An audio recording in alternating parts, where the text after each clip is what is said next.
हात धुन्छौ र साबुन पानीले धुन्छु नि कति बेला धुन्छौ र छिनछिनमै धुन्छु नि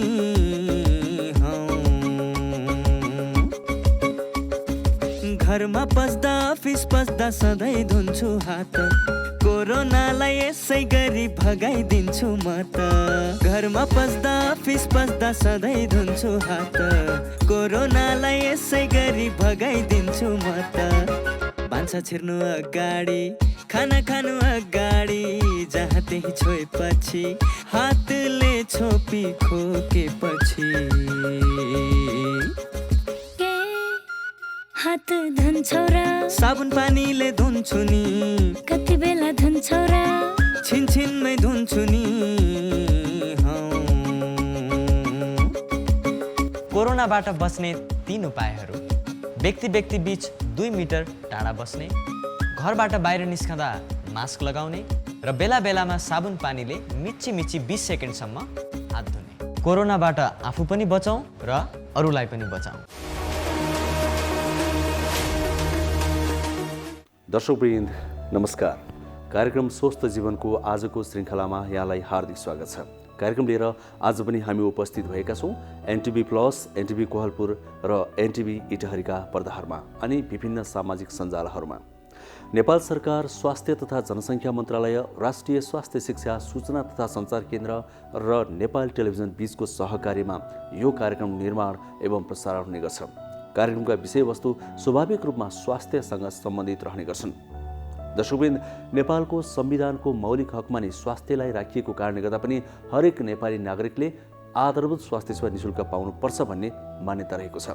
यो पाइरहेका छन् कि छैनन् भने कहाँनिर चुकिरहेका छौँ हामी, त्यो पनि यताकता खोज्छौँ। तर पनि हाम्रो कार्यक्रमका विषयवस्तु भने धेरैजसो हाम्रो दैनिक जीवनमा आइपरेका या आइपर्न सक्ने स्वास्थ्य सम्बन्धी रहने गर्छन्। तिनका समाधानका उपायहरू हामी यहाँ खोज्ने गर्छौँ। त्यसका लागि विभिन्न विज्ञहरूसँग छलफल पनि गर्ने गर्छौँ अनि विभिन्न अध्ययनका आधारमा सामग्रीहरू प्रस्तुत पनि गर्ने गर्छौँ।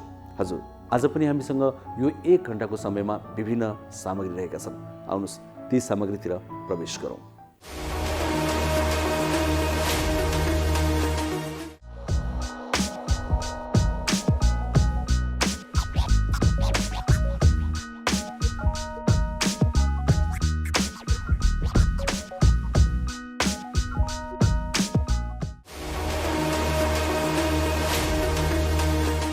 दर्शकवृन्द, एक किसिम प्रसङ्ग कोरोना भाइरस विरुद्धको खोपको। कोरोना भाइरस विरुद्धको खोप लगाउने क्रममा जो सबैभन्दा धेरै प्राथमिकतामा परेका थिए, पहिलो प्राथमिकतामा ती व्यक्तिहरूले अब दोस्रो डोजको खोप लगाउने पनि समय हुने आँटेको छ। सरकारले त्यसको लागि समय तोकिसकेको छ। आउँदो वैशाख 7 देखि 11 गतेसम्म ती व्यक्तिहरूलाई दोस्रो डोज खोप लगाइदिन्छ। पक्कै पनि यो खुसीको कुरा हो। र अर्को कुरा, त्यो बेलामा चाहिँ 4,50,000 व्यक्तिहरूले खोप लगाउनेछन्। नेपालले अहिलेसम्म 32,48,000 डोज खोप प्राप्त गरिसकेको छ र त्यही खोप केही लगाइएको छ, केही लगाउने क्रममा योजना बनाइएको छ। यसरी कोरोना विरुद्धको खोप लगाउने क्रम भने नेपालमा जारी छ। यो विषयमा हामी विशेष रिपोर्ट आज प्रस्तुत गर्नेछौँ। त्यसपछि हामीले आज अर्को सामग्री पनि प्रस्तुत गर्ने निधो गरेका छौँ, स्वास्थ्य संवाद। त्यो संवादमा पनि कोरोना विरुद्धको खोपको विषयमा अलिकति कुरा गर्नेछौँ। अर्थात् यो खोप लगाउँदा असर गर्छ कि गर्दैन, हामीले डराउनु पर्छ कि पर्दैन, कस्ता व्यक्तिहरूले खोप लगाउनु हुन्छ, कस्ता व्यक्तिले हुँदैन, दोस्रो चरणको खोप लगाउँदा के कुरामा ध्यान दिनुपर्छ, यी कुराहरू समेटिनेछन्। अनि तिनै स्वास्थ्यकर्मीसँग, तिनै विज्ञसँग हामी अर्को विषयमा पनि कुराकानी गर्नेछौँ, अहिलेको वायु प्रदूषण। यो वायु प्रदूषणको कारण के हो, यसले के असर गर्छ, हामी कसरी बच्ने, यो कुरा पनि हामी त्यो कुराकानीमा गर्नेछौँ। यसरी आजको स्वास्थ्य संवादमा हामी 2वटा विषयलाई सँगसँगै प्रस्तुत गर्नेछौँ। दर्शकवृन्द, कार्यक्रममा हामीले छोटा छोटा सामाजिक सन्देशहरू पनि प्रस्तुत गर्ने गरेका छौँ, जुन यहाँले थाहा पाइसक्नु भएको छ। ती फरक विषयका हुने गर्छन् र निकै महत्त्वपूर्ण हुने गर्छन्। ती आज पनि हामी समेट्नेछौँ। अनि हामीले पछिल्लो समयमा धेरै प्रस्तुत गरिरहेको एउटा सामग्री, एउटा सेगमेन्ट मेरो जीवनशैली, त्यो पनि प्रस्तुत गर्नेछौँ, जहाँ हाम्रो दैनिक जीवनमा हामीले के कस्ता कुरामा ध्यान दिनुपर्छ अनि मात्र निरोगी हुन सक्छौँ, स्वस्थ रहन सक्छौँ भनेर केही विज्ञका सुझावसहितका सामग्री हामीले समेट्ने गरेका छौँ। त्यो क्रम आज पनि जोड्नेछौँ। यसरी हामीसँग यो 1 घण्टाको समयमा फरक निकै महत्त्वपूर्ण दैनिक जीवनमा आइपरेका आइपर्न सक्ने समस्याका समाधानका उपायहरू रहनेछन्। सुरुमा भने कोरोना भाइरस विरुद्धको खोपको विषयमा हामीले तयार पारेको यो विशेष रिपोर्ट एकैछिन हेरौँ।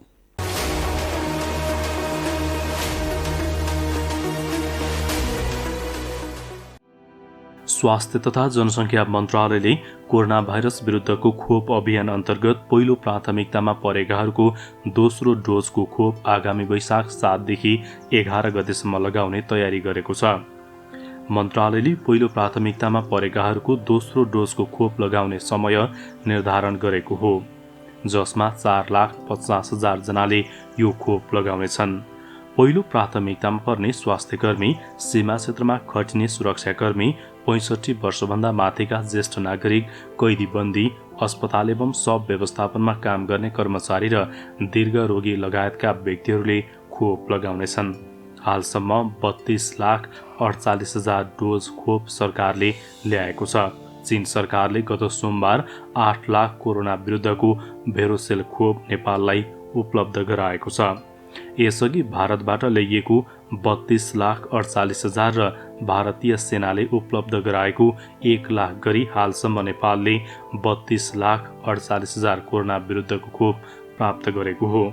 देशको कुल जनसङ्ख्या मध्ये 5.6%ले कोरोना विरुद्धको खोप लगाएको मन्त्रालयले जनाएको छ। अहिले करिब 1100 सक्रिय संक्रमित छन्। हालसम्म 2,76,000 संक्रमित र 3,000 को संख्यामा संक्रमितको मृत्यु भएको छ। छिमेकी मुलुक भारतमा दोस्रो चरणको कोरोना महामारीको जोखिम बढेसँगै नेपालमा पनि संक्रमणको जोखिम बढ्ने देखिएको छ। पहिलो चरणको कोरोना महामारीमा भारतमा संक्रमण दर बढेको 1-2 हप्तापछि नेपालमा पनि संक्रमण दर बढेको भन्दै सरकारले तयारीमा जुट्न स्वास्थ्य कर्मीहरूलाई आग्रह गरेको छ। दैनिक 2 देखि 3,000 को संख्यामा नेपालीहरू भारतबाट फर्कँदा नेपालमा समेत संक्रमण भित्रने जोखिम बढ्दै गएको छ। भारतमा कोरोना संक्रमण दर बढेपछि सीमा नाकामा पनि स्वास्थ्य तथा सुरक्षा चेक जाँच बढाइएको छ। सीमा नाकाहरूमा एन्टिजेन स्वास्थ्य जाँचको व्यवस्था गरिएको छ।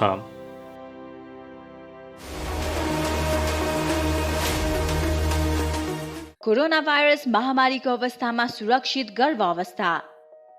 गर्भावस्था एक विशेष अवस्था हो, चाहे कोरोना भाइरस कोभिड-19 महामारीको बेला नै किन नहोस्। विपद वा सामान्य अवस्था जे भए तापनि गर्भवती तथा उनको गर्भमा रहेको बच्चालाई विशेष हेरचाह र स्याहार चाहिन्छ। गर्भवतीमा पनि कोरोना भाइरसको संक्रमण हुन सक्छ। त्यसैले कोभिड-19 का लक्षणका साथै गर्भावस्थामा देखिन सक्ने खतराका लक्षणहरूबारे जानकारी राखौं। गर्भावस्थामा देखिने खतराका लक्षणहरू: टाउको साह्रै दुख्नु, आँखा तिरमिराएर धमिलो देखिनु, हात तथा मुख सुनिनु, हात खुट्टा अरुरो भई काँप छुट्नु वा मुर्छा पर्नु, कडासित तल्लो पेट दुख्नु, योनिबाट रगत वा पानी बग्नु। यी मध्ये कुनै पनि खतराका लक्षणहरू देखा पर्ने बित्तिकै तुरुन्तै नजिकैको स्वास्थ्य संस्थामा जाँच्न लैजानु पर्दछ। नियमित गर्भवती जाँच तथा खतराका लक्षणको समयमै पहिचान गरी गर्भावस्थालाई सुरक्षित बनाऊ। कोभिड-19 सम्बन्धी कुनै पनि जिज्ञासा वा परामर्श चाहिएमा पैसा नलाग्ने कल सेन्टर 1115 वा 1133 मा सम्पर्क गरौँ।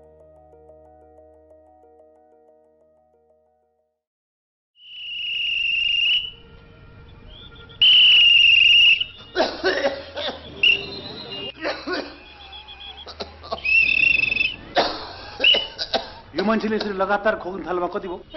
धेरै भयो। 2 हप्ता भन्दा बढी लगातार यसरी खोकी लाग्नु त टिबी रोगको लक्षण हो है। टिबी रोग नजिकैको स्वास्थ्य संस्थामा गई खकार चताउनुस्, पैसा लाग्दैन। नरो टिबी रोग लाग्यो भने बाँच्दैन। 6 महिनादेखि 8 महिनासम्म नियमित रूपमा नटुटाइकन ओखती खायो भनेदेखि टिबी रोग पुरा निको हुन्छ र बिरामीले ओखती खान थालेपछि यो रोगहरूलाई सर्दा पनि सर्दैन। हो, अनि औषधि कतिको महँगो छ नि? फ्री स्वास्थ्य संस्थाहरूमा निःशुल्क पाइन्छ, पैसा तिर्नु पर्दैन। तपाईँ ट्राफिक हो कि डाक्टर हो? कसरी थाहा पाउनु हो? मलाई पनि टिबी रोग लागेको थियो। मैले नियमित रूपमा ओखती सेवन गरेँ, रोग पुरा निको भयो। अहिले हेर्नुहोस् त कस्तो तन्दुरुस्त छु।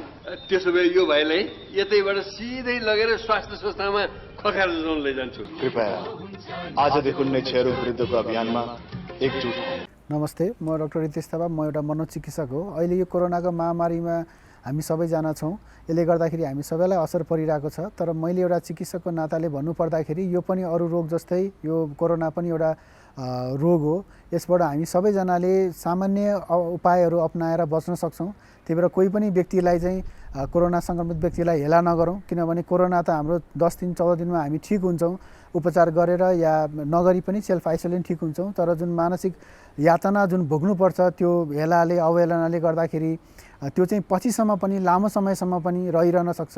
तर त्यसबाट हामी टाढै रहने कोसिस गर्नुपर्छ। त्यही भएर हामीले कोरोना सङ्क्रमित अथवा ठिक भएर आइसकेको व्यक्तिहरूलाई चाहिँ मद्दत गर्ने, उहाँहरूलाई हौसला प्रदान गर्ने र हामीले के गर्न सक्छौँ उहाँहरूको स्वास्थ्यको लागि भविष्यको लागि त्यतातिर बढी ध्यान दिन सक्यौँ भने हामी सबैजना मिलेर यस कोरोना महामारीसँग लड्न सक्छौँ र जित्न सक्छौँ। ए सृजना, त किन हिजो अस्ति स्कुल नआएकी हँ? हेर मेरो त महिनाभरि सुरु भएछ।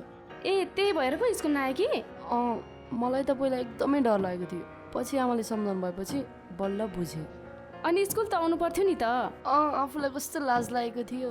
होइन, के को लाजको कुरा गर्छन् यिनीहरू? केही होइन।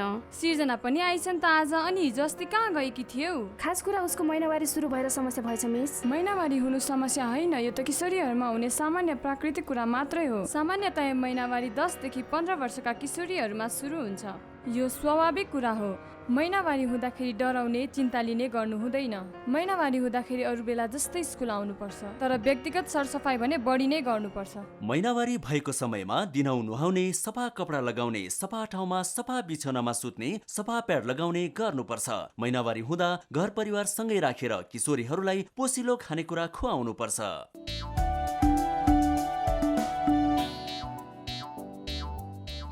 नमस्ते दाजु भाउजू। नमस्कार। कताबाट अस्पतालमा? कसलाई के भयो र? त्यस्तो केही होइन भाइ, यिनको र मेरो सामान्य स्वास्थ्य जाँच गर्न आएको। ल, केही नहुँदा पनि स्वास्थ्य परीक्षण गर्नुपर्छ र? पैसाको नाश मात्र। त्यसो भनेर कहाँ हुन्छ र भाइ? समय समयमा स्वास्थ्य जाँच गरायो भने आफ्नो स्वास्थ्यको अवस्था बारे थाहा हुन्छ। यसरी नियमित रूपमा स्वास्थ्य जाँच गराउँदा कुनै रोग लागेको छ भने सुरुवाती अवस्थामा नै रोग पत्ता लाग्छ अनि समयमै उपचार गर्न सजिलो हुन्छ नि। सही भन्नुभयो दाइ। मैले पनि आफ्नो र परिवारको नियमित स्वास्थ्य जाँच गराएको भए आज मेरो श्रीमतीको यो हालत हुने थिएन र पैसा पनि जोगिन्थ्यो। म त मेरो र मेरो परिवारको स्वास्थ्य प्रति सजग छु। तपाईँ पनि अबदेखि नियमित रूपमा स्वास्थ्य परीक्षण गराउनुहोस् है। राष्ट्रिय स्वास्थ्य शिक्षा सूचना तथा सञ्चार केन्द्र। दर्शकवृन्द, अब एकैछिन पालो स्वास्थ्य संवादको। यतिखेर हामी दुईवटा चिन्ताले पिरुलिएका छौँ स्वास्थ्यको कुरा गर्दा। एक त संसारभरि नै फैलिरहेको कोरोना भाइरस, अर्को अहिले काठमाडौँ लगायतका सहरी क्षेत्रमा फैलिरहेको वायु प्रदूषण। यी दुवै कुराहरूबाट कसरी बच्ने, वायु प्रदूषण के कारणले फैलिरहेको छ, हामीले कसरी बच्ने, यसबाट यसको समाधान के, यो विषयमा हामी अब संवाद गर्दैछौँ। र सँगसँगै कोरोना भाइरसको कुरा त हामीले यो समयमा गर्नै पर्छ। अहिले भ्याक्सिन लगाइराखिएको छ, भ्याक्सिन आइरहेको छ। यो भ्याक्सिन लगाउनुको औचित्य, यो लगाउँदाका समस्या अनि यो लगाउँदा कतिको ढुक्क भएर लगाउन सकिन्छ जस्ता कुराहरू पनि हामीले खोज्नु परेको छ। यी दुवै विषय समेटेर एकजना विज्ञसँग हामीले कुराकानी गरेका छौँ जो निकै अनुभवी हुनुहुन्छ। आउनुहोस् हामीले उहाँसँग गरेको कुराकानीमा आधारित यो सेगमेन्ट हेरौँ, स्वास्थ्य संवाद।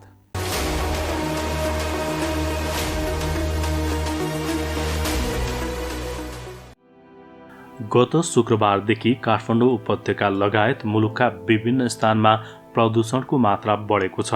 लामो समयदेखि वर्षा हुन नसकेको र अहिले 500 भन्दा बढी स्थानमा डढेलो लागिरहेकोले हावामा धुलो तथा धुवाँ बढेको छ। अहिलेको वायु प्रदूषणको अवस्था विश्व स्वास्थ्य सङ्गठनले तोकेको मापदण्डभन्दा निकै खराब अवस्थामा छ। वायुमा हानिकारक ग्यासको मात्रा बढेकोले मानव स्वास्थ्यमा गम्भीर प्रभाव पारेको छ।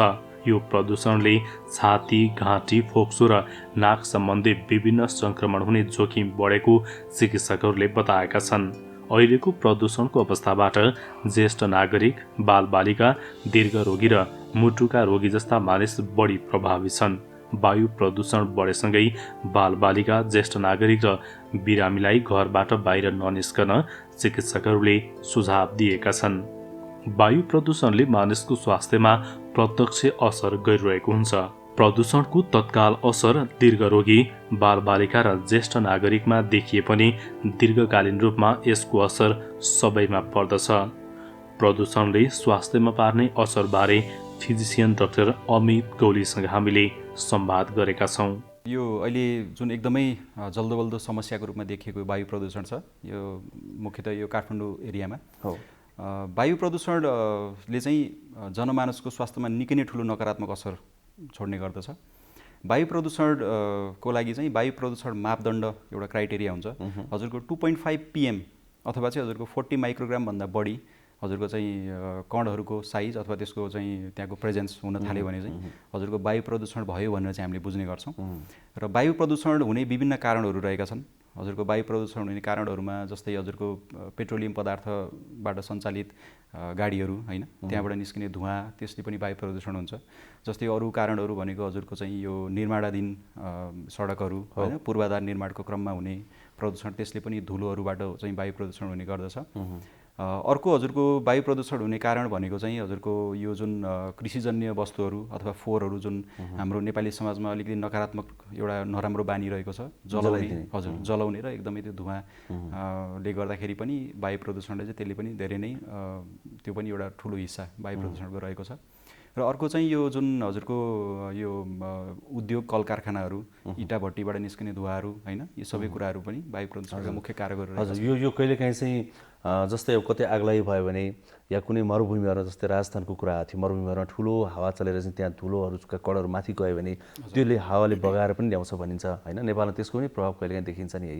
हजुर, त्यो चाहिँ अब हजुरको यो जुन हावाको कुन गति छ, हजुरको चाहिँ हावा चाहिँ कुन दिशाबाट कता कुन दिशामा चाहिँ भनौँले यो बगिरहेको छ हैन, हजुरको चाहिँ त्यो सबै कुराहरू हुने रहेछ। जस्तै हामीले पहिला पनि एउटा चाहिँ घटना सम्झना दिलाउन चाहन्छु। जुन राजस्थानबाट चाहिँ जुन जुन हाम्रो यो पानी परेको जो सबै लेदोवाला पानी भन्ने पनि कुरा आइरहेको थियो नि, त्यसले पनि प्रमाणित गर्दछ कि हजुरको चाहिँ अन्य ठाउँमा हुने प्रदूषणले पनि धेरै अलिकति टाढाको ठाउँलाई पनि असर पार्दो रहेछ है भनेर चाहिँ हावाको वेग अनुसार त्यो डिपेन्ड गर्दो रहेछ। नेपालमा अहिले जुन खालको प्रदूषण भइरहेछ त्यो चाहिँ कुन खालको प्रदूषण हो, के प्रदूषण हो यो चाहिँ? नेपालमा अहिले भइरहेको प्रदूषण भनेको त हजुरको जुन अहिले धेरै समयदेखि भइरहेको प्रदूषणमा नै अहिले नयाँ चाहिँ हजुरको जुन यो आगलागीको प्रदूषण थपेर नै भएको प्रदूषण हो। यो मौसम त्यस्तो हुनाले आगलागी पनि भयो, पहिला अलरेडी प्रदूषण थियो हैन, पानी कम परेको छ त्यस कारणले त्यसमा चाहिँ त्यो थपियो हैन, त्यसले गर्दा चाहिँ प्रदूषण अझै भयावह स्थिति देखिन थाल्यो प्रदूषण। अब यो चाहिँ कहिलेसम्म रहन्छ यो प्रदूषण, के भएपछि मात्रै हट्छ? अब प्रदूषण हजुरको जुन नेपाल र स्पेसली काठमाडौँको कुरा गर्दाखेरि चाहिँ हजुरको जुन एउटा भू बनावट रहेको छ, अलिकति कचौरा आकारको उपत्यका रहेको छ, वरिपरि डाँडा छ हैन, त्यसले गर्दाखेरि हजुरको के हुन्छ भन्दा धुवाँ धुलो जुन एकपल्ट सृजित भइसकेपछि धुवाँ धुलो चाहिँ उम्केर जान नपाउने हैन, हजुरको चाहिँ त्यही रुमलिरहने र त्यसले प्रदूषण बढाइराख्ने। अब यसको लागि चाहिँ हजुरको कि त पानी परेर त्यो एकदमै छ्याङ्ग भएर चाहिँ धुवाँ धुलो हट्ने स्थिति हुनु पर्यो, कि त हजुरको चाहिँ एकदम ठुलो नै हावाहुरी आएर चाहिँ धुवाँ धुलो चाहिँ हटेर चाहिँ अलिकति वातावरणीय अलिकति अनुकूल हुने र प्रदूषणहरू घट्ने कुराहरू हुनसक्छ। अब यो बाहेक अरू भनेको चाहिँ हजुरको प्रदूषण घटाउने कुराहरू भनेको चाहिँ हामी आफैमा पनि त हाम्रो आफ्नै हातमा पनि त छ नि। पेट्रोलियम पदार्थले चल्ने बसहरू कम गर्ने हैन, उद्योग कल कारखानाहरू बन्द गर्ने केही समयलाई त्यस्ता पनि हामीले अपनाउन सकिने उपायहरू भए हैन। डाक्टर साहब, यो अहिले यो प्रदूषणले जुन हामी भोगिरहेका छौँ अहिले, यसले के इफेक्ट गर्छ, असर के हुन्छ यसको? अब यो वायु प्रदूषणले चाहिँ जनमानसमा को स्वास्थ्यमा चाहिँ धेरै नै ठुलो नकारात्मक असर गर्दछ। यसले चाहिँ भर्खरको सानो बच्चादेखि लिएर हजुरको एकदमै वृद्ध मानिसहरू, बुढाबुढी वृद्ध मानिसहरूलाई पनि असर गर्ने गर्दछ। र यसका असरहरू भनेको चाहिँ एउटा त हजुरको अहिले तुरुन्तै हुने असरहरू हैन, एउटा त्यो रहन्छ भने अरू असरहरू भनेको दीर्घकालीन असरहरू जुन चाहिँ अहिले नभए पनि हजुरको चाहिँ पछि देखिने हैन, धेरै समयपछि देखिने असरहरू देखिन्छन्। हजुरको चाहिँ अब अहिले तुरुन्तै हुने अल्पकालीन असरहरू भन्नेमा चाहिँ हजुरको जुन रुवाखोकीहरू लाग्ने, घाँटी खसखस गर्ने हैन, अलिकति सास लिन अप्ठ्यारो परेको जस्तो हुने हैन, आँखा अलिकति पिरो हुने, पोलेको जस्तो हुने, यी सबै कुराहरू चाहिँ हजुरको तुरुन्तै देखिने असरहरू भए। अब यी असरहरू चाहिँ हामीले यदि त्यसलाई चाहिँ रोक्न सकिएन, प्रदूषण अझै बढ्दै गयो कन्स्ट्यान्टली हैन, हामीले रिपिटेडली चाहिँ त्यो प्रदूषणमा चाहिँ एक्सपोज भइराख्यौँ, त्यसबाट चाहिँ हामीले मुक्ति पाएनौँ हैन, त्यो भयो भने चाहिँ हजुरको दीर्घकालीन असरहरू देखिन थाल्छ हैन। दीर्घकालीन असरहरूमा चाहिँ हजुरको एकदमै खोकी लागिरहने हैन, वर्षौँ वर्षदेखि खोकिरहने मान्छेहरू पनि हामीले देखेको छौँ। हजुरको ब्रोङ्काइटिसको बिरामीहरू अथवा तपाईँको दम भएको छ भने दमको यो बिरामीहरू पनि हैन, त्यो दम देखिने हजुरको, अथवा चाहिँ पहिला नै हजुरको दम भइसकेको बिमारीहरूमा चाहिँ अथवा चाहिँ कुनै हजुरको चाहिँ एकदम उच्च जोखिममा भएका बिरामीहरू, जस्तै हजुरको उच्च रक्तचाप, मधुमेह अथवा चाहिँ फोक्सोको बिमारीहरू पहिला नै भइसकेको बिमारी होइन बिरामीहरूमा चाहिँ हजुरको यसले गर्दाखेरि अझै त्यो कुराहरू अझै बल्झाइदिने होइन त्यसले गर्दा चाहिँ हजुरको यो हार्ट एट्याकहरू पनि देखिने होइन दम भएको बिरामीहरूलाई यो दमको चाहिँ एक्सासर्बेसन भन्छ दमको एट्याक हुने होइन जुन अचानक चाहिँ स्याँ बढेर चाहिँ दमले चाहिँ गर्दा चाहिँ जुन आउनुहुन्छ हस्पिटलमा यसैको कारणले हुने गर्दछ र अरू हजुरको चाहिँ एउटा त हजुरको फोक्सोमा जाने भयो धुलो धुवाहरू अर्को चाहिँ हजुरको हाम्रो पेटतिर पनि जान्छ नि त पेटतिर पनि जाने भएको कारणले पेटतिरका समस्याहरू पनि देखिन्छन् होइन आन्द्राका समस्या सबै नै देखिने भयो फोक्सो र श्वास प्रश्वास मात्र नभएर एकदम अरू धेरै इन्टरनल रोगहरू धेरै लगाउन सक्छ हजुर त्यो भयो अब हजुरको के हुन्छ भन्दा अब हजुरको अलिकति पार्टिकल साइजहरू हामीले आँखाले पनि देखिँदैन नि त होइन त्यो चाहिँ हजुरले हामीले श्वास प्रश्वास दिनमा लगभग हजुरको 20,000 पल्ट गर्छौँ रे होइन हजुर आँकडाले भन्छ त्यो हजुरले दिनमा चाहिँ 20,000 पल्ट श्वास प्रश्वास गर्दाखेरि हामीले कति वायु भित्र लिन्छौँ होला त हामीले अनुमान गर्न सकिन्छ नि हजुरको प्रदूषित वायु हामीले लियौँ भने भित्र त सजिलै जान्छ तर भित्र गएपछि हजुरको के हुन्छ भन्दा त्यो श्वास नलीहरू भित्र गइसकेपछि त मसिनो सानसानो हुँदै जान्छन् टाँसिएपछि हजुरको त्यो बाहिर निस्कन गाह्रो हुने होइन बाहिर निस्कन गाह्रो हुने र हाम्रो शरीरको एउटा मेकानिजम हुन्छ पद्धति हुन्छ त्यहाँ चाहिँ सानसानो त्यो तपाईँको रौँहरू जस्तो हुन्छ कि त्यसलाई हामीले त्यो सिलियाहरू भन्छौँ त्यसले चाहिँ धुलो जुन धुलोको कणहरू हुन्छ अथवा चाहिँ जुन बाहिरी तत्त्वहरू हुन्छ त्यसलाई चाहिँ बाहिर फाल्ने काम गर्छ कि होइन अब तर हजुरको चाहिँ अब यो रिपिटेडली हजुर चाहिँ पोल्युसनमा एक्सपोज भइराख्नु भयो होइन हजुरको पहिले दमको बिमारी हुनुहुन्छ अथवा धुम्रपान गर्ने बानी छ भने त्यो सबै जुन एउटा चाहिँ बाहिरी तत्त्वलाई फाल्ने शरीरको मेकानिजम हुन्छ त्यो पनि अलिकति त्यसमा पनि ह्रास आउँदै जाने र त्यसले गर्दा पनि हजुरको चाहिँ यो स्वास्थ्यमा समस्या चाहिँ धेरै बढ्दै जाने देखिन्छ अब समाधानको कुरा हो डाक्टर साहब कसरी हामी बस्ने त अब प्रदूषण नै कम गर्ने उपायहरू हामीले अपनाउने कुरा त अर्कै भयो त्यो पोलिसीको कुरा भयो नेचुरली हुने कुरा पनि भयो होइन अब अहिले हामीले बस्ने कसरी आफू बस्ने कसरी आफ्नो परिवारलाई बचाउने कसरी सावधानीका उपाय बताइदिनुहोस् न हजुर अब धुवा धुलोबाट बस्ने तरिकाहरू त सामान्य नै छन् होइन अब त्यस्तो धेरै एकदमै ठुलो कम्प्लेक्स त्यस्तो प्रोसिडियरहरू त केही पनि छैन हजुरले सबैभन्दा पहिला त के गर्न सकिन्छ भन्दा जति सकिन्छ हजुरले चाहिँ पोल्युसनमा चाहिँ एक्सपोज नहुने होइन हजुरको चाहिँ अब सकेसम्म एकदमै जस्तै अहिले एकदमै यो पोल्युसन बढेको बेला छ अब यस्तो बेलामा चाहिँ सकेसम्म घरबाट बाहिर ननिस्किने होइन घरबाट एकदमै जरुरी काम पऱ्यो भने मात्रै निस्किने नभए घरबाट बाहिर ननिस्किने अनि अर्को कुरा के रहेको छ भन्दाखेरि अब यदि घरबाट बाहिर निस्कनै पऱ्यो भने हजुरको चाहिँ विभिन्न सावधानीका कुराहरू हुन सक्छन् जस्तै मास्कको प्रयोग गर्न सकिन्छ हामीले होइन मास्कको प्रयोग गर्ने अथवा चाहिँ हजुरको चाहिँ बाइकमा जाँदै हुनुहुन्छ भने होइन भाइजरहरू हेलमेट राम्रोसँग प्रयोग गर्ने गाडीमा जाँदै हुनुहुन्छ भने हजुरको गाडीको सिसा चाहिँ लगाएर जाने होइन त्यो सबै कुराहरू चाहिँ धुवा धुलोबाट चाहिँ हामीले आफूलाई चाहिँ अलिकति टाढा राख्ने होइन त्यो गर्न सकियो भने पनि धुवा धुलोबाट केही हदसम्म पनि बस्न सकिन्छ तर यो खानपानमा के ध्यान दिनुपर्ने हुन्छ यो समयमा खानपानमा चाहिँ हजुरको अलिकति स्वस्थकर खानेकुराहरू खानु पर्यो होइन शरीरको इम्युनिटीलाई चाहिँ अझै बढाउने कुराहरू खानु पर्यो जस्तै अब धुवा धुलो भइरहेको समयमा धुम्रपानहरू होइन त्यसले अझै पनि यो शरीरमा चाहिँ नकारात्मक प्रभाव अझै बढ्न सक्छ यो कुराहरू सबै कुराहरू ख्याल राख्नु पर्यो हजुरको चाहिँ अब जस्तै आँखालाई पनि बचाउनु पर्यो चस्माको प्रयोग गर्न सकिन्छ होइन अथवा गगल्सहरूको प्रयोग गर्न सकिन्छ त्यसबाट पनि आँखालाई पनि हामीले जोगाउन सकिन्छ यी सबै कुराहरू ध्यान दिनु पर्यो अब यसका साथसाथै हजुरको अलिकति जस्तै अघि हामीले सुरुमा नै भन्यौँ हजुरको चाहिँ अब यो जुन धेरै पुराना गाडीहरू होइन त्यसको हामीले व्यवस्थापन अथवा विस्थापन नै गर्न सकिन्छ इलेक्ट्रिकल भेहिकलको कुरा पनि आइरहेको छ त्यो पनि हामीले चाहिँ एउटा लङ टर्मको लागि त्यो पनि सोच्न सकिन्छ अब बाटोघाटोहरू अलिकति व्यवस्थित होइन अलिकति गुणस्तरयुक्त बनाउन सकियो भने पनि त्यसबाट धुलोहरू कम हुन सक्ला होइन अथवा हजुरको चाहिँ जुन यो आग लागि गराउने डढेलो गराउने एउटा चाहिँ भूमि उर्वर हुन्छ भनेर चाहिँ जुन आग लागि गराउने एउटा चाहिँ जुन प्रचलन रहेको छ नराम्रो त्यसलाई हटाउन सकिन्छ हजुरको चाहिँ अब फोहोरहरू डढाउने जुन प्रक्रिया होइन फोहोरहरूलाई चाहिँ व्यवस्थापन गरेर डढाउने जुन प्रक्रिया छ त्यसलाई पनि हामीले चाहिँ निरुत्साहित गर्न सकिन्छ होइन अथवा चाहिँ उद्योग कल कारखानाहरू अलिकति सहरी क्षेत्रबाट अलिकति बाहिर राख्ने चिम्नीको हाइट अलिकति माथि बढाउने अथवा चाहिँ अन्य पद्धतिहरू जसले चाहिँ धुवा चाहिँ एमिसनमा चाहिँ रोक लगाओस् होइन अहिले त हाम्रो धेरै नै उच्च पद्धतिहरू होइन हजुरको टेक्नोलोजीहरू आइसकेका छन् नि त त्यो टेक्नोलोजीहरू पनि हामीले युज गर्ने हो भने यी सबै कुराहरू मिलाएर अगाडि बढ्ने हो भने चाहिँ हामीले चाहिँ धेरै सर्ट टर्म र लङ टर्म दुवैतर्फको लागि सावधान रहनुपर्ने जरुरी देखियो अब प्रदूषणको कुरा गरौँ हामीले एकैछिन अब कोरोना भाइरसको कुरा गरौँ है भ्याक्सिनको कुरा गरौँ अहिले भ्याक्सिनकै कुरा एकदमै चर्चामा छ जरुरी पनि छ यो कोरोना भाइरसका लक्षणहरूको विषयमा त धेरैजनालाई थाहा पनि भइसकेको छ कसरी बच्ने भन्ने कुरा पनि आइसकेको छ नेपालको प्र्याक्टिस के हदसम्म राम्रो पनि मानिएको छ होइन यहाँ सङ्क्रमित मृत्युदर कम हुनु पनि एउटा राम्रै कुरा हो र अहिले भ्याक्सिन जुन आएको छ तपाईँहरूले लगायौँ पनि जुन भ्याक्सिन होइन त्यो भ्याक्सिन हामीले जुन भ्याक्सिन लगायौँ के हामीले पर्फेक्ट प्रपर राम्रो भ्याक्सिन लगाएका छौँ? हजुर, यो अहिले हामीले जुन नेपालमा प्रयोग भएको भ्याक्सिन भनेको चाहिँ यो अक्सफोर्ड एक्स्ट्राजेनेका भ्याक्सिन हो। यो अक्सफोर्ड एक्स्ट्राजेनेका भ्याक्सिन भनेको चाहिँ अक्सफोर्ड युनिभर्सिटीले चाहिँ यो एस्ट्राजेनेका भन्ने जुन कम्पनी छ, औषधि उत्पादन कम्पनी, त्योसँग मिलेर चाहिँ तयार पारेको भ्याक्सिन हो। र हामीले लगाएको भ्याक्सिन भनेको चाहिँ भारतबाट आएको, जुन यो भारतबाट आएको भ्याक्सिन भएको कारणले चाहिँ अब यसको चाहिँ इफिकेसी कस्तो छ होइन, यो कतिको प्रभावकारी छ होइन, अब यसको चाहिँ लगाएपछि चाहिँ के हुन सक्लान्, नराम्रो शरीरलाई केही हुन्छ कि भनेर एउटा चाहिँ जनमानसमा अलिकति एउटा जिज्ञासा रहेको देखिन्छ।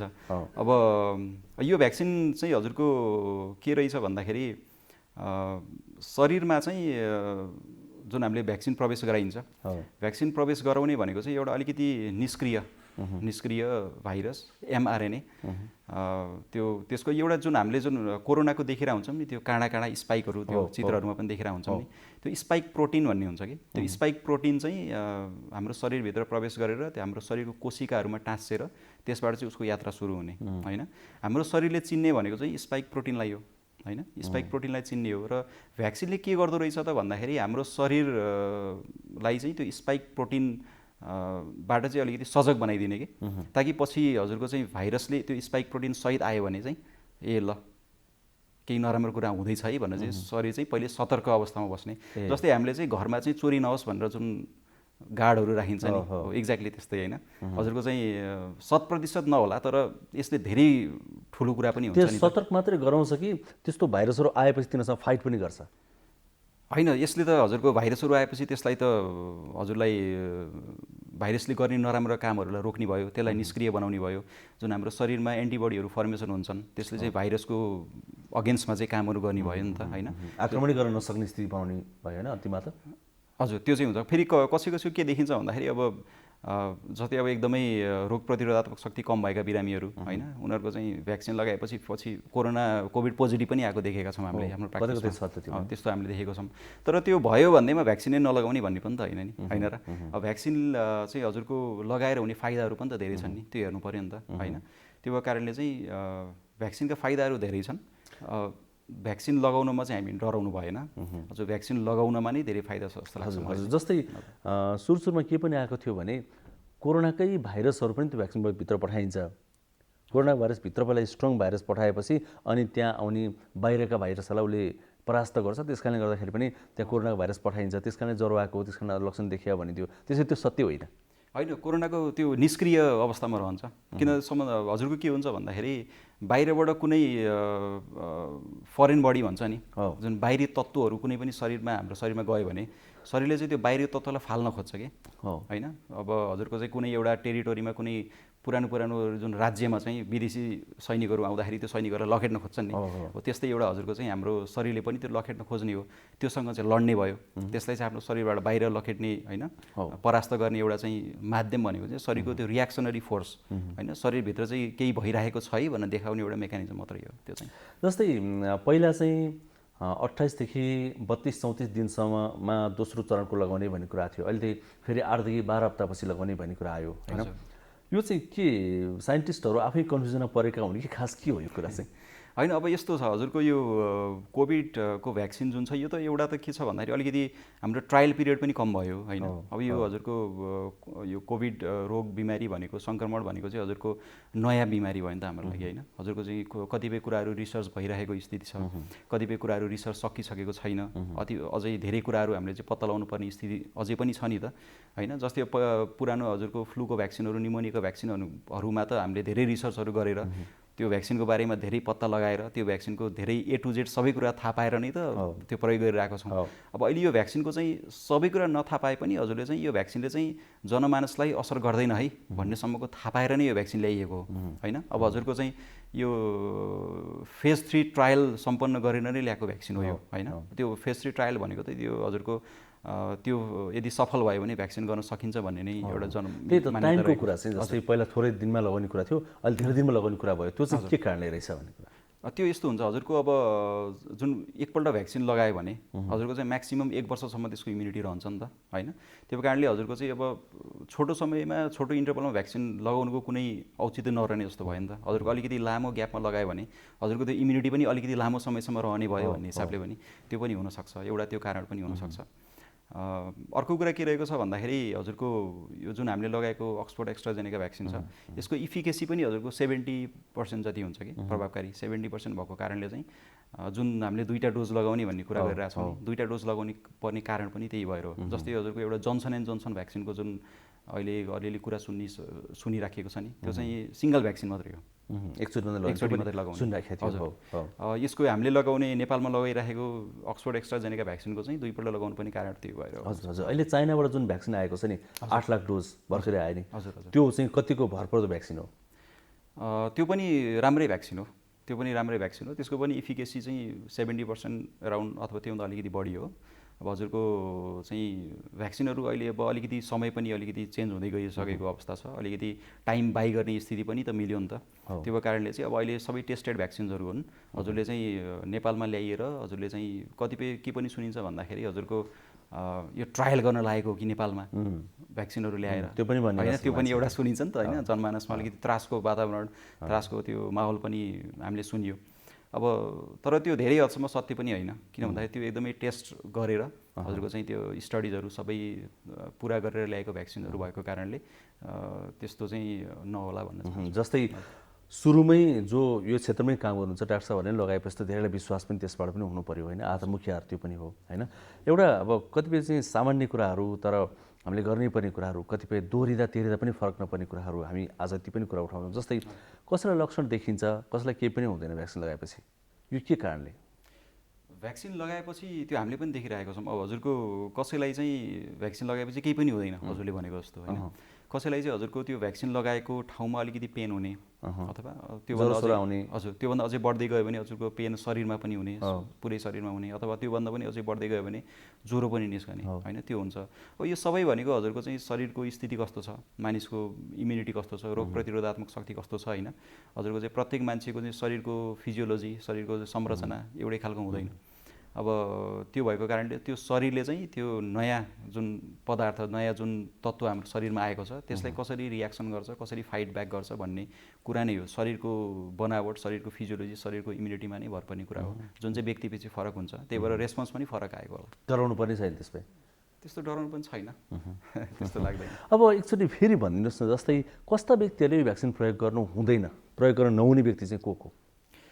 भ्याक्सिन प्रयोग गर्न नहुने व्यक्तिहरूमा चाहिँ पर्नुहुन्छ जसको चाहिँ पुरानो हिस्ट्री छ। पुरानो हिस्ट्रीमा चाहिँ एकदमै कुनै भ्याक्सिन लगाएपछि चाहिँ एकदमै हजुरको चाहिँ जुन एलर्जिक रियाक्सन्सहरू हुने होइन। जस्तै कसैलाई चाहिँ कुनै भ्याक्सिनहरू जस्तै फ्लूको भ्याक्सिन अथवा न्युमोनियाको भ्याक्सिन अथवा अरू कुनै भ्याक्सिनहरू लगाउँदाखेरि चाहिँ एकदम एलर्जी भएको होइन, अथवा चाहिँ हजुरको एलर्जीबाट पनि अझै एक स्टेप माथि भनेको चाहिँ एकदमै सास फेर्न गाह्रो हाइपर सेन्सिटिभिटी रियाक्सन भन्छ कि एनाफाइलाक्सिस भन्छ, त्यो भएको हिस्ट्री छ भने, एलर्जीको हिस्ट्री छ भने चाहिँ भ्याक्सिन नलगाउनु सही भनेर चाहिँ भनिन्छ होइन।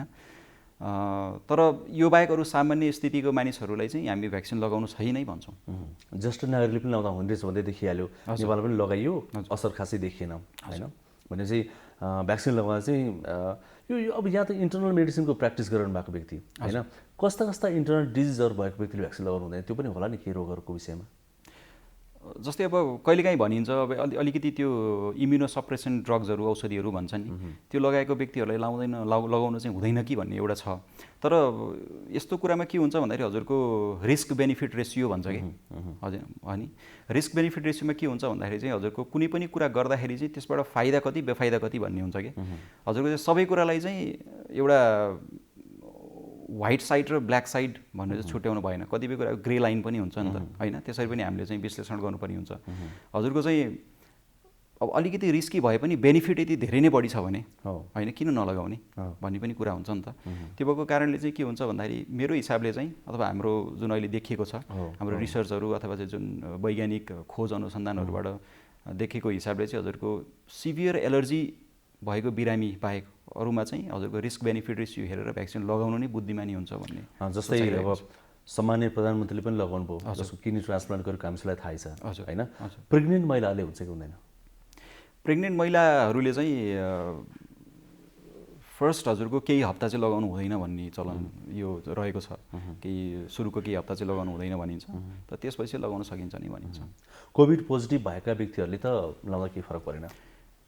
सकिन्छ, किन भन्दाखेरि अझै कोभिड पोजिटिभ भएका व्यक्तिहरूले लगाउन पाउँछन्। किन भन्दाखेरि हजुरको कोभिड पोजिटिभ भइसकेको व्यक्तिहरूमा चाहिँ एउटा नेचुरल इम्युनिटी हुन्छ नि, नेचुरल इम्युनिटी प्रदान गरेको हुन्छ शरीरले होइन। तर हामीले जुन भ्याक्सिनबाट चाहिँ जुन इम्युनिटी दिन्छौँ शरीरलाई, त्यो कोभिड भइसकेपछि पाइएको इम्युनिटी भन्दा भ्याक्सिनबाट पाइएको इम्युनिटी भनेको अझै दिगो हुन्छ कि होइन। त्यो भएको कारणले चाहिँ कोभिड भइसकेको बिरामीलाई पनि भ्याक्सिन लगाउन सकिन्छ। हजुर हजुर, जस्तै अहिले हामीले आजको यो कुराकानीलाई दुईवटा भागमा बाँड्यौँ। एउटा वायु प्रदूषणको कुरा गऱ्यौँ, अहिलेको एकदमै जल्दोबल्दो समसामयिक समस्या, अर्को भ्याक्सिनको कुरा गऱ्यौँ। यो वायु प्रदूषण र कोरोनाको बिचमा कुनै सम्बन्ध हुन्छ? प्रदूषणले कोरोनाको सङ्क्रमण बढाउन सक्ने या त्यस्तो के हुन्छ? वायु प्रदूषणले हजुरको कोरोना लाग्न सक्ने सम्भावना भएका बिरामीहरूलाई चाहिँ हजुरको अझै एउटा हाई रिस्क जोनमा राखिदिनु, अझै कमजोर बनाइदिने, हाई रिस्क जोनमा राखिदिन सक्ने सम्भावना भयो नि त। हजुरको अब एकदमै नबल्झिरहेको दमको बिरामी छ भने होइन, उसको लागि त अब यो वायु प्रदूषणले दम बल्झाइदिने भयो होइन, उसलाई अझै उच्च जोखिमको चाहिँ क्याटेगोरीमा राखिदिने भयो नि त। त्यो भएको कारणले चाहिँ वायु प्रदूषण नहुनु नै राम्रो नि। वायु प्रदूषण पनि छ, कोरोनाको फेरि अब सङ्क्रमण एकदमै बढ्दै गएको छ भारततिर भन्ने पनि कुरा आइरहेको छ होइन।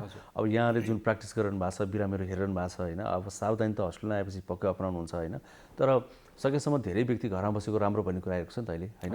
आफ्ना बिरामीहरू या आउन सक्ने बिरामीहरूलाई कस्तो अवस्थामा मात्रै अस्पताल आउनुहोस् भन्नुहुन्छ, कस्तो अवस्थामा घरमै बस्नुहोस् भन्नुहुन्छ, यस्तो बेलामा चाहिँ डक्टरहरूले के सल्लाह दिनुहुन्छ? हजुर, अब अहिले फेरि यो हजुरले भनेको जस्तै यो सेकेन्ड वेभ आउने हो कि भन्ने एउटा त्रास हो नेपालमा चाहिँ अहिले यो त्रास अलिकति बढेको छ। हुनु पनि अब संसारभरिको आँकडा हेर्दाखेरि हजुरको 12 करोडभन्दा बढी मानिसहरू सङ्क्रमित भइसकेको, हजुरको 28 लाखभन्दा बढीको मृत्यु भइसकेको। नेपालमा पनि अलि भयावह स्थिति नै, अब अहिलेसम्म 2,75,000 जनाभन्दा बढी सङ्क्रमित होइन, हजुरको 3,000 भन्दा बढी मानिसहरूको मृत्यु पनि भइसकेको, सङ्क्रमितहरू मानिसहरूको त्यस्तो छ। अब यस्तो कन्डिसनमा चाहिँ मानिसहरूमा अलिकति त्रास बढ्ने, अब फेरि केही हुने हो कि नराम्रो कुरा भन्ने एउटा त्यो सामान्य कुरा हो, अथवा त्यो चाहिँ हुन्छ सबै मानिसहरूमा। अब यसको लागि चाहिँ के गर्नु पर्ला, डक्टरहरूकोमा चाहिँ कतिखेर जाने होइन, घरमा चाहिँ कति बेला बस्ने होइन भन्ने कुराहरू पनि अलिकति महत्त्वपूर्ण कुराहरू हुन्। अब सबैभन्दा पहिला त कसैलाई हजुरको एकदमै रुवाखोकी लागेको छ, ज्वरो आएको छ होइन, घाँटी दुखेको छ, शरीर एकदमै पेन भएको छ होइन, कसैलाई डायरिया पनि हुन्छ, त्यस्तो लक्षणहरू छ भने, अथवा कुनै हजुरको चाहिँ रुवाखोकी लागेको कोभिड सङ्क्रमित व्यक्तिहरूसँग कन्ट्याक्टमा भएको हिस्ट्री होइन, त्यस्तो कुनै हजुरको छ भने चाहिँ कोभिडको जाँच गराइहाल्ने होइन। कोभिडको जाँच गराइहाल्ने। यदि कोभिड पोजिटिभ आएको खण्डमा चाहिँ हाम्रो चाहिँ उपचार पद्धति एउटा हुने भयो, यदि कोभिड नेगेटिभ आएको खण्डमा हाम्रो उपचार पद्धति चाहिँ फेरिने भयो होइन। अब कोभिड पोजिटिभ यदि आयो भने के गर्ने? अब यदि कोभिड पोजिटिभ आयो भने हजुरको चाहिँ त्यसलाई चाहिँ हामीले चाहिँ श्रेणीहरू हुन्छ कि, हजुरको चाहिँ बिरामीहरूलाई चाहिँ हामीले क्याटेगोराइज गर्छौँ होइन। त्यसमा चाहिँ हजुरको ज्वरोको स्थिति हेर्नु पर्यो होइन, हजुरको चाहिँ मुटुको धड्कन कस्तो छ, हजुरको चाहिँ शरीरमा रगतमा अक्सिजनको मात्रा कति छ होइन, अनि हजुरको चाहिँ होस, बिरामीको होसको स्थिति कस्तो छ होइन, त्यो सबै कुराहरू चाहिँ हामीले चाहिँ त्यो हेर्नु पर्यो। अब मानिसहरूले पनि अलिकति के हुनु पर्यो भन्दाखेरि, अब अलिकति कोभिड पोजिटिभ भइरहेको स्थिति छ, अक्सिजन चेक गरिराख्ने। अब अक्सिजन हजुरको चाहिँ 90 अथवा त्योभन्दा कम जान थाल्यो होइन, हजुरको ज्वरो चाहिँ एकदमै नरोकिकन आइगर्न थाल्यो होइन, ज्वरो चाहिँ एकदम नियन्त्रणमा आएन, अथवा हजुरको चाहिँ मुटुको धड्कनहरू बढ्ने क्रम देखियो, प्रेसरमा तलमाथि, सास फेर्न गाह्रो भयो, अनि छाती दुखेको जस्तो हुन थाल्यो होइन, अथवा हजुरको होसमा अलिकति परिवर्तन आउने, त्यस्तो हुन थाल्यो भने चाहिँ हजुरले तुरुन्त चाहिँ अस्पताल जाने, डक्टरहरूको परामर्श लिने, डक्टरहरूको सल्लाहबाट चाहिँ उपचार गरेर भर्ना नै भएर पनि बस्नुपर्ने हुनसक्छ। त्यसरी चाहिँ अगाडि बढ्नुपर्ने हुन्छ। त्यो कारणले यी सबै लक्षणहरूलाई हेर्दै र लक्षणहरूलाई पन्छाउँदै केलाउँदै चाहिँ कुन बेलामा घरमा बस्ने र कुन बेलामा चाहिँ अस्पताल गएर भर्ना पनि हुनुपर्ने हुनसक्ने अवस्था छ भनेर चाहिँ जनमानसले चाहिँ एकदम बुझ्न चाहिँ जरुरी। हजुर, जस्तै कतिपय व्यक्तिहरूले चाहिँ अहिले हस्पिटल जानु रिस्क हुन्छ भनेर त्यो गुगलतिर हेरेर युट्युबतिर हेरेर औषधि किनेर खाइदिएको पनि पायौँ हामीले। त्यसले एकदमै धेरै असर पनि गर्यो। हामीले एकजना अस्ति फार्मेसिस्टसँग पनि कुराकानी गऱ्यौँ यो विषयमा, कस्तो बेला औषधि खाने कस्तो बेला नखाने भनेर। त्यसरी औषधि खानु त भएन है, त्यो त राम्रो भएन। अब हजुरको यो हामीले देखिरहेको हुन्छौँ, अब कोभिड पोजिटिभ आइरहेको हुन्छ, ज्वरो आइरहेको हुन्छ होइन, हजुरको चाहिँ एन्टिबायोटिकहरू चलिरहेको हुन्छ होइन, जुन हाम्रो हिसाबले चाहिँ त्यो अलिकति अननेसेसरी नचाहिने औषधिहरू हो नि त। हजुरको ज्वरो निकालेको भाइरसले अनि औषधि खाइरहनु भएको छ ब्याक्टेरियाको लागि होइन, अथवा चाहिँ त्यो हजुरको कुनै तुक भएन नि त त्यो कुरामा, होइन, त्यो जस्टिफाएबल कुरा भएन। त्यो भएको कारणले चाहिँ अब हजुरको के हुन्छ भन्दा कतिपय कुराहरू हामीले देखिरहेको हुन्छौँ, अननेसेसरी चाहिँ औषधिहरू पनि खाइरहनु भएको हुन्छ। त्यो चाहिँ सबै किन भइरहेको छ भन्दा डक्टरको कन्सल्टेसन नभएर, होइन, अथवा चाहिँ त्यो लापरवाही पनि म भन्दिनँ, त्यो अलिकति के छ भन्दाखेरि मानिसहरू हजुरले बाध्यता पनि अलिकति हस्पिटल जान डर लाग्ने, हस्पिटलमा अब अलिकति माहौल खराब छ, कोभिडको सङ्क्रमण बढेको कुरा, मलाई अझै इन्फेक्सन सङ्क्रमण अझै बढ्ने हो कि होइन, मेरो स्वास्थ्यमा अझै नराम्रो असर गर्ने हो कि भन्ने एउटा डरले पनि मानिसहरू चाहिँ फार्मेसीमा जाने औषधि किनेर खाइदिने त्यस्तो एउटा चलन छ। त्यो चाहिँ म त्यो कुराले चाहिँ निरुत्साहित गर्न चाहन्छु, होइन, त्यो राम्रो चलन चाहिँ होइन। किन भन्दाखेरि डक्टरको सल्लाहमा, डक्टरलाई चेकअप गराएर डक्टरको सल्लाहमा चाहिँ औषधि गर्नु नै एकदम बुद्धिमत्ता हुन्छ। अब हजुरको चाहिँ जस्तै अब हामीले भर्ना गरेर राख्यौँ भने कोभिड बिरामीलाई चाहिँ कतिपय सुईहरू पनि दिनुपर्छ कि हजुरको कोभिड बिरामीहरूमा चाहिँ रगत जम्ने एउटा प्रक्रिया हुन्छ, जुनको फोक्सोको जुन हजुरको नलीहरू नसाहरूमा चाहिँ रगत जम्ने प्रक्रिया चाहिँ अत्याधिक हुन्छ।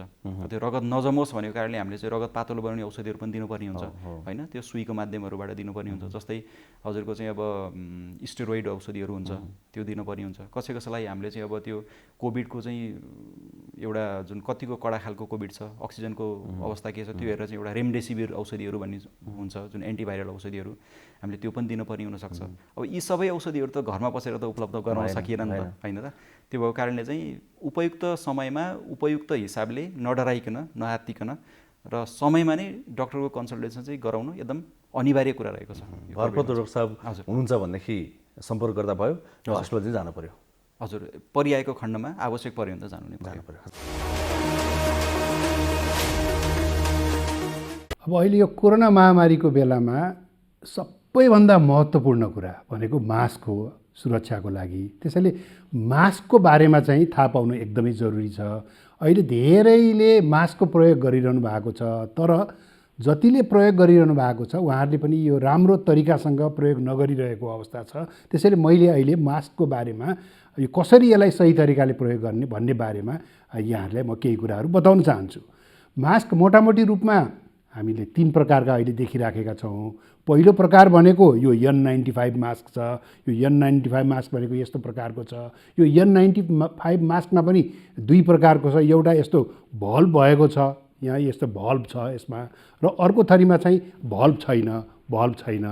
त्यसैले यो N95 मास्कमा भल्भ भएको र भल्भ नभएको गरी 2 प्रकारको छ। र अर्को यो सर्जिकल मास्क छ। यो सर्जिकल मास्क सबैभन्दा धेरै प्रयोग भइरहेको यो सर्जिकल मास्क हो, र तेस्रो चाहिँ कपडाले बनाएको, घरमै कपडाले बनाएको मास्क छ। अब यो मास्क लगाउँदाखेरि हामीले के कुरा थाहा पाउनुपर्छ भने अब यसलाई राम्रोसँग नाक र मुख छोपिने गरी लगाउनुपर्छ। यसरी राम्रोसँग नाक र मुख छोपिने गरी मास्क लगाउनुपर्छ, र मास्क लगाउँदाखेरि यो भागमा समाउनुपर्छ। यो भागमा मास्कमा समाउनु हुँदैन कि यो कानमा अड्काउने भागमा समाएर अनि यसलाई यस प्रकारले लगाउनुपर्छ। टप्प हुने गरी नाक, गाला, तलको चिउरो कतैबाट पनि हावाभित्र बाहिर नआउने गरी यो लगाउनुपर्छ। र अहिले फुकाल्दाखेरि पनि यो पछाडिपट्टि कानको पछाडि फुकालेर यसरी फुकाल्नुपर्छ। र मास्क लगाउँदाखेरि र फुकाल्दाखेरि हात चाहिँ धुनुपर्छ। यो जरुरी छ कि हातले चाहिँ मास्कलाई छुन हुँदैन।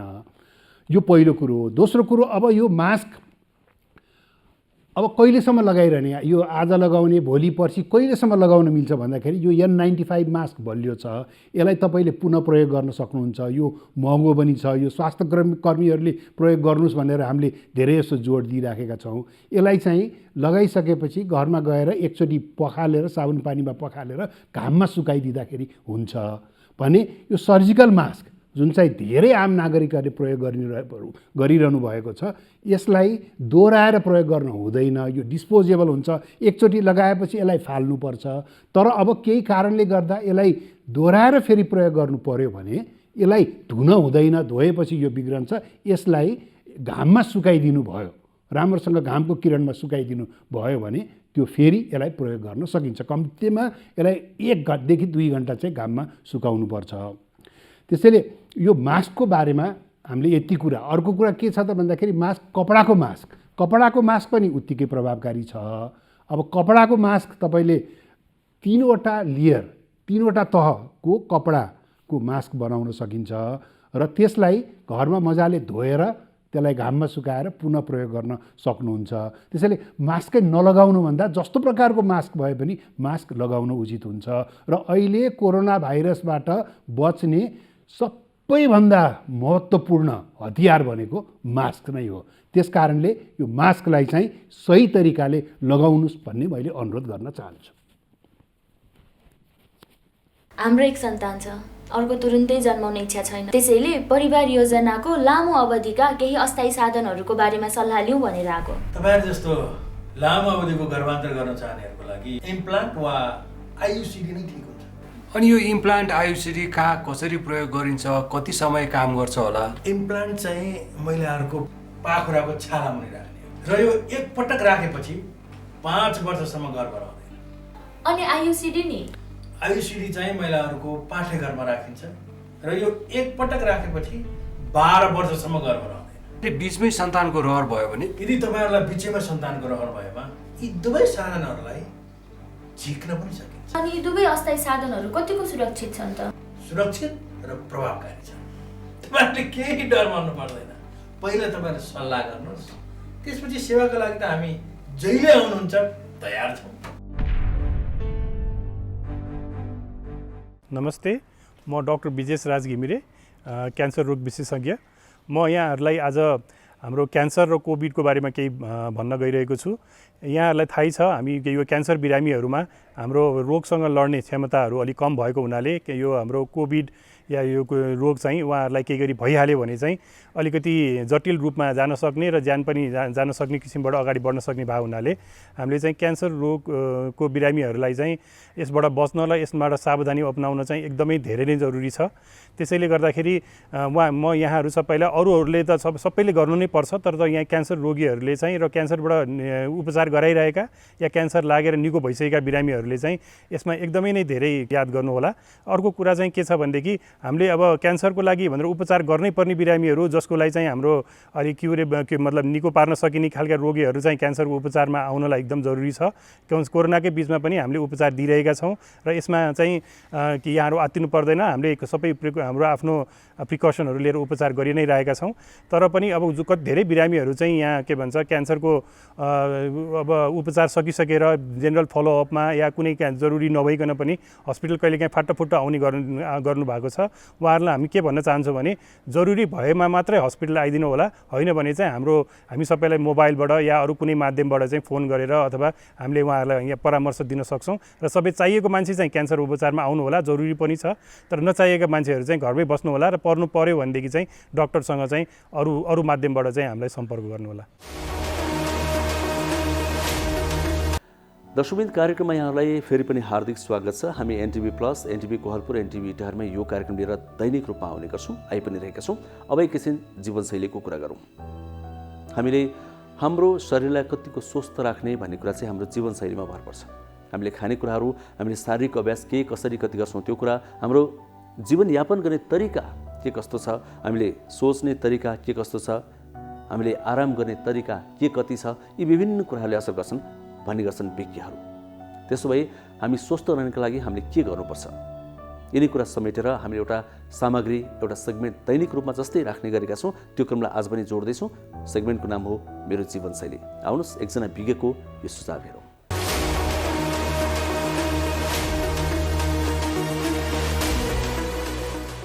नमस्ते, म प्राध्यापक डाक्टर दीपक श्रेष्ठ, हाड जोड्ने रोग विशेषज्ञ। म अहिले धुलिखेल हस्पिटल, काठमाडौँ युनिभर्सिटी हस्पिटलमा कार्यरत छु। विगत 15 वर्षदेखि म यो क्षेत्रमा काम गर्दैछु।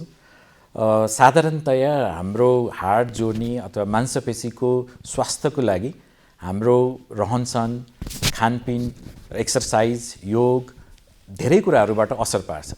हुन त हाम्रो बिहान उठेदेखि राति हामी नसुतेसम्म र सुतिसकेपछि हाम्रो ओछ्यानमा भएको पोजिसनले पनि हाम्रो हाड जोड्ने मांसपेशीलाई असर पारिरहेको हुन्छ। जस्तो कि तपाईँ बिहान खाटबाट उठ्दाखेरि कसरी उठ्नुहुन्छ, ढाडलाई असर पर्ने गरी उठ्नुहुन्छ कि हुन्न, अथवा जोर्नीलाई असर पर्ने गरी खाटबाट उभिनुहुन्छ कि हुन्न, र त्यस्तै उभिसकेपछि कसरत एक्सर्साइज कति गर्नुहुन्छ। साधारणतया हाड जोड्नेको लागि एक्सर्साइज गर्ने भनेको आधा घन्टासम्म यदि तपाईँ छिटो छिटो हिँड्नुभयो भने पनि हाड जोड्ने मांसपेशीलाई चाहिने एक्सर्साइज पुग्छ।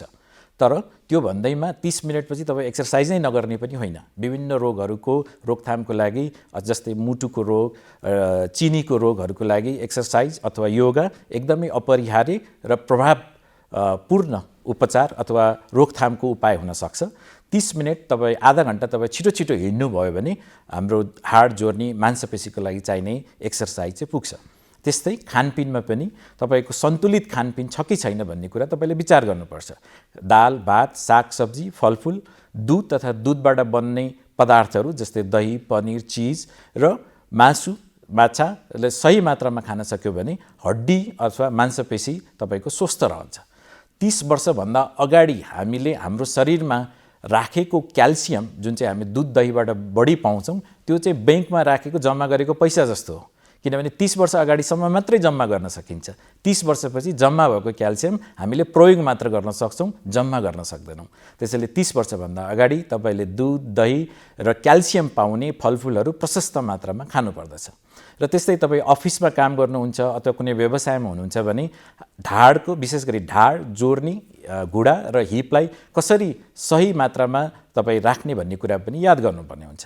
जस्तै तपाईँ एज अ ट्राफिक पुलिस काम गर्नुहुन्छ भने धेरै बेर उभिँदा तपाईँको जोर्नी, घुँडा, हिप र ढाडमा असर पर्न सक्छ र तपाईँको त्यो धेरै बेरको उठ्ने क्रमलाई चाहिँ बिचबिचमा अलिकति ब्रेक गर्नुपर्ने हुनसक्छ। जस्तै तपाईँ टिचर हुनुहुन्छ भने पनि 1-1.5 घन्टा उभिनुपर्छ भने त्यसमा पनि बिचबिचमा हामीले ब्रेक गर्नुपर्ने हुन्छ। अफिसमा बस्दाखेरि तपाईँको ढाडमा पछाडि सपोर्ट छ कि छैन त्यो पनि याद गर्नुपर्ने हुन्छ। जब हामी यसरी कुप्रो परेर बस्छौँ तब घाँटीको हड्डीदेखि लिएर ढाडको हड्डीलाई पनि असर पर्छ। त्यसैले ढाडलाई तन्काएर सिधा र पछाडि सपोर्ट राखेर बस्नुपर्ने हुन्छ। तर आजभोलि धेरै मान्छेहरू हामी मोबाइल चलाउँछौँ, ट्याब चलाउँछौँ, हाम्रो घाँटी जहिले पनि तल झुकिरहेको हुन्छ र आजभोलि त त्यो यो बिमारीको एउटा नाम जस्तै नै आइसक्यो कि यो चाहिँ मोबाइल सिन्ड्रोम भनेर अथवा कम्प्युटर सिन्ड्रोम भनेर, जसले गर्दाखेरि घाँटीको हड्डीहरू धेरै चल्ने अथवा धेरै असर पर्ने र धेरै छिटो खिने, नसा च्यापिने पनि हुनसक्छ। त्यसैले जहिले पनि बस्दाखेरि सिधा तन्केर बस्ने र हाम्रो हेराइ चाहिँ आफ्नो आँखाको लेभलमा राख्यो भने हामीले घाँटीलाई धेरै तन्काउनु पर्ने, तल झुक्नु पर्ने अथवा माथि फर्काउनु पर्ने पनि हुँदैन। त्यो चाहिँ सही पोस्चर एकचोटि सिक्यौँ भने हामीले मात्र आफ्नो लागि मात्र होइन, आफ्नो साथीभाइ छोराछोरीहरूको लागि पनि त्यो पोस्चर हामीले सिकाउन सक्यो भने हाडजोरीबाट हुन सक्ने रोग अथवा चाहिँ दुखाइबाट बच्न सक्छौँ। र त्यस्तै अहिले हाडजोर्नीलाई विशेष रूपमा असर पार्ने अर्को हाम्रो खेलाडीहरू पनि हो, जुन चाहिँ खेलकुदमा विभिन्न खालको असर जोर्नीमा पर्छ र जोर्नीको लिगामेन्टहरू च्यातिन सक्छ र त्यो हुन नदिनु एक प्रकारको रोकथामको उपाय छ भने अर्को चाहिँ त्यदि चोट लागिसकेपछि त्यो चोटलाई हामीले उपचार नगरी फेरि पुनः त्यसलाई असर गर्ने खालको खेलकुदमा कन्टिन्यू गरिराख्यो भने त्यो उपचार गर्न नसकिने अवस्थामा पुग्न सक्छ र त्यसको बेलामा ठुलो अपरेसनहरू पनि गर्नुपर्ने हुनसक्छ। त्यसैले खेलाडीहरूले पनि विशेष गरी रूपमा त्यो खेलमा कुन हाड जोड्ने मासुलाई चाहिँ असर गर्न सक्छ त्यो कुरा आफ्नो थेरापिस्टसँग बुझेर त्यसबाट कसरी बच्ने र भइहाल्यो भने के हुन्छ र कसरी उपचार गर्ने भन्ने कुरा पनि बुझ्नुपर्ने हुन्छ। र त्यस्तै गरी हाम्रो उमेर ढल्किसकेपछि युजुअली 45 उमेर गइसकेपछि, विशेष गरी आइमाईहरूको महिनावारी रोकिसकेपछि अथवा केटा मान्छेहरूमा 50 वर्ष नागिसकेपछि हड्डीमा अथवा मासुमा हाम्रो हुने क्याल्सियमहरू चाहिँ बिस्तारै घट्दै जान्छ र हड्डीहरू कमजोर कमसलको हुँदै जान्छ र साधारण चोटपटकमा पनि तिनीहरू भाँचिन सक्छ।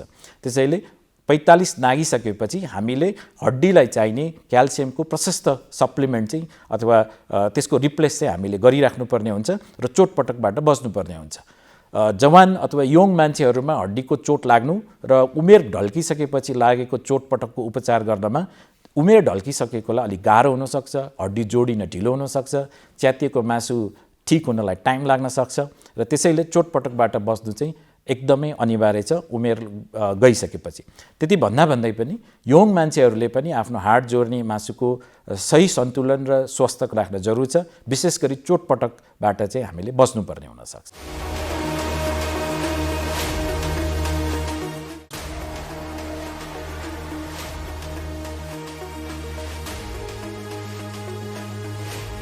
कार्यक्रम स्वस्थ जीवन हरेक दिन एनटिभी प्लसबाट बिहान 7 बजेदेखि 8 बजेसम्म र पूर्ण प्रसारण साँझ 5 देखि 6 बजेसम्म, एनटिभी कोहलपुरबाट 1 देखि 2 बजेसम्म र एनटिभी इटहरीबाट दिउँसो 2 देखि 3 बजेसम्म प्रसारण हुने गरेको छ।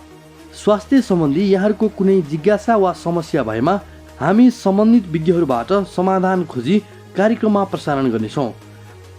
हामीलाई सम्पर्क गर्ने माध्यमहरू यस प्रकार रहेका छन्। फोन, एसएमएस तथा भाइबरको लागि 98 43 52 93 97। Email swasthjivan@ntv.org.np।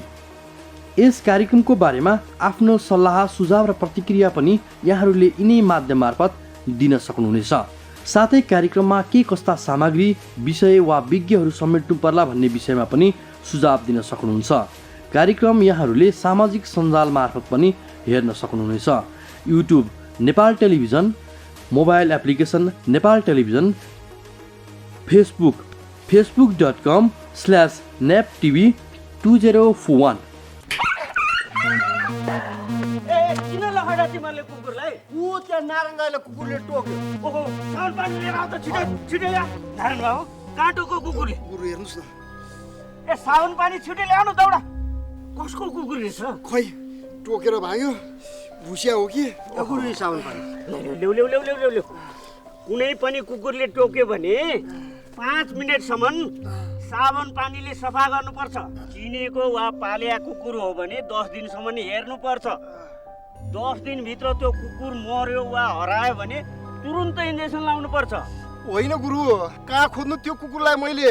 यस्तो बेला तुरुन्त अस्पताल जानुपर्छ। हिँडे जाउँ, उठाऊ। ठिक गर्नुभयो। अझ औला, गाला, टाउको, घाँटीमा टोकेको भए त झन् बढी खतरा हुन्थ्यो। अब आत्तिनु पर्दैन। नछुटाइकन भ्याक्सिन लिनुस्, केही हुन्न। रेबिज लाग्यो भने कस्तो लक्षण देखिन्छ डाक्टर साहब? रेबिज लागेपछि पानीदेखि डराउने, थुकिरहने, कराउने हुन्छ। हेर्नुहोस्, रेबिज लागेपछि उपचार हुँदैन। त्यसैले कुकुरले टोकेपछि समयमै रेबिजको भ्याक्सिन लिएमा सजिलै बच्न सकिन्छ।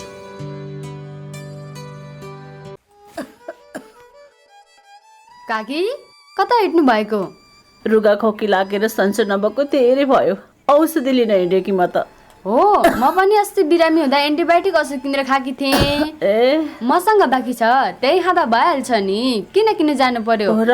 हिँड्नुहोस्, मसँग औषधि लिएर जानु होला। ल ल जाऊ। कहाँ जाने कुरा हुँदैछ? बहिनीकोमा एन्टिबायोटिक रहेछ, त्यही लिन जान लागी।